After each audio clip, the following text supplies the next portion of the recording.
Oke, kalau bicara tentang laki, itu semua udah tahu lumrah. Dari 100 laki-laki pasti ada 80% yang agak sedikit jorok, gitu. Ada 20% yang pasti agak lebih bersih, lebih perfeksionis, mandi sangat teratur, mulai dari mana disabunin. Tapi kalau yang 80% itu pasti jorok. Dan setelah dilakukan penelitian, dari 80% sisa tersebut ada 72,18% laki-laki kalau mandi nyabunin paling pertama yang disabunin adalah wilayah selangkangannya.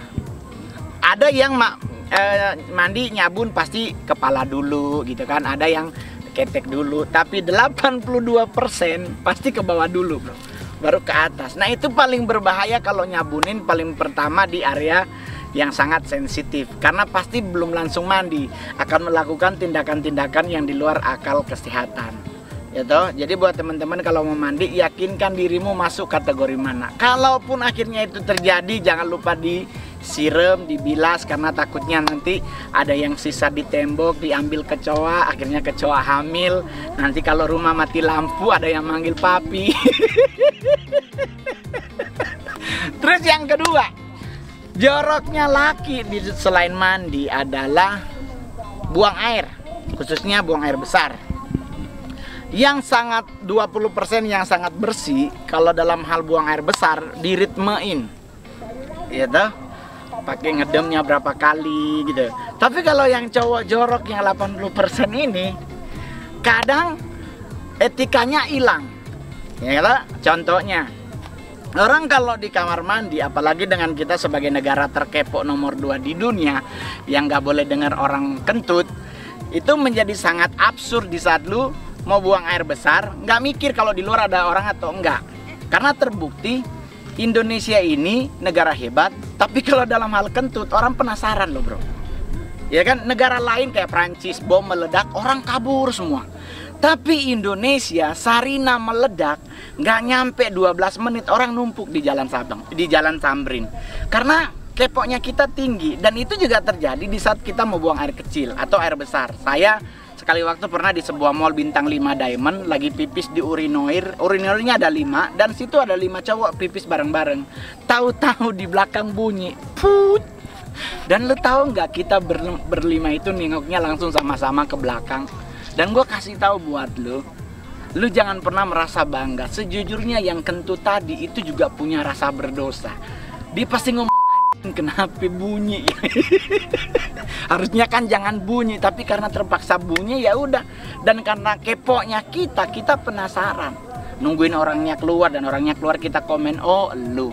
Jadi kalau buang air besar, cowok yang 80% itu yang agak sedikit jorok, dia nggak peduli bro. Kadang cuek, cebok gitu juga ngebersihin. Kalau cowok normal tuh, cowok yang hidupnya yang 20% yang sangat tertata, mereka selesai apa-apa langsung dipakein sabun. Kalau cowok yang 80% nggak begitu bro, dicium dulu, masih bau baru dipakein sabun. Harusnya tuh sabunin dulu baru cium lagi. Kalau yang enggak kan dia bisa masih bau baru dicuci, ya itu jorok. Tapi itulah justru cowok yang paling baik untuk jadikan pasangan. Orang cuek, nggak pernah takut ngadepin apapun. Beda dengan orang yang 20% kemana-mana sangat ketakutan, nggak boleh ini, nggak boleh itu. Padahal hidup ini ditentukan oleh Tuhan, hidup mati kita, bukan oleh makanan dan minuman atau penyakit. Jadi santai aja. Oke coy. Jadi kalau dalam hal ekspresi buat buang air besar ya, buat beol gitu. Kalau laki-laki yang 80% yang agak sedikit jorok dengan yang sangat perfeksionis, sangat bersih, beda. Kalau orang beol tuh, kalau yang ekspresinya santai yang 20%, pasti dia kalau buang air besar tuh nunduk. Dia nunduk aja ambil beol gitu. Tapi kalau yang 80% yang jorok, dia buang air besar itu diekspresiin loh bro. Pakai dia ngeden di hati itu, terus kalau kotoran jatuh diliatin. Itu ekspresi. Jadi kalau lu mau pingin selfie dengan berbagai macam ekspresi dalam satu kali acara, paling bagus tuh dibuang air besar. Ekspresinya kalau jatuh, terus jatuhnya bunyi, terus kena pantat, terus pasti berdiri, ya kan?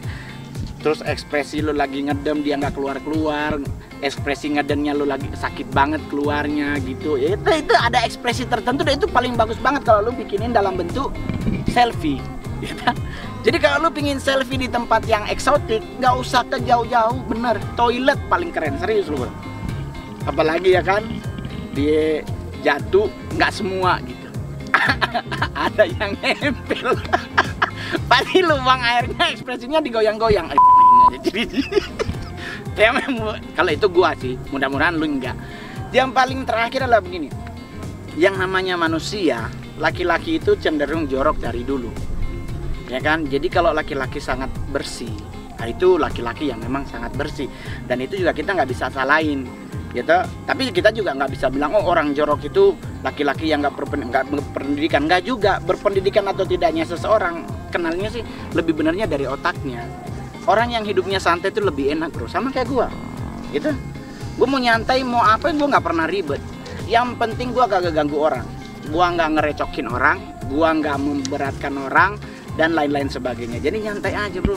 Kalau lu mau ngapain ya terserah. Lu mau pacaran sama cewek terserah. Kalau lu mampu. Lu mau pacaran sama cowok juga terserah. Nggak ada hubungannya sama gua. Gitu. Jadi buat lu semuanya santai aja. Jangan lupa habis buang air besar, jangan lupa di flush. Kadang laki-laki selengean suka ditinggal alasan lupa. Dan nanti kalau ada ribut, ini siapa yang buang air nggak disiram, sosok nggak bersalah. Siapa ya? Kayaknya tadi ada yang masuk tapi siapa ya? Oh, itu alasan yang paling dibuat-buat. Jadi buat temen-temen jangan lupa, Mongol cuma mau bilang ini akun YouTube-nya Mongol yang asli. Jangan lupa sex breaker ya, sex breaker. Jangan lupa like dan komen, dan yang paling terakhir jangan lupa loncengnya dibunyiin. Tapi jangan 30 kali. Kalau 30 kali kalau di daerah Sangir itu buat orang meninggal. Oke coy, saya Mongol Stress. Bye bye.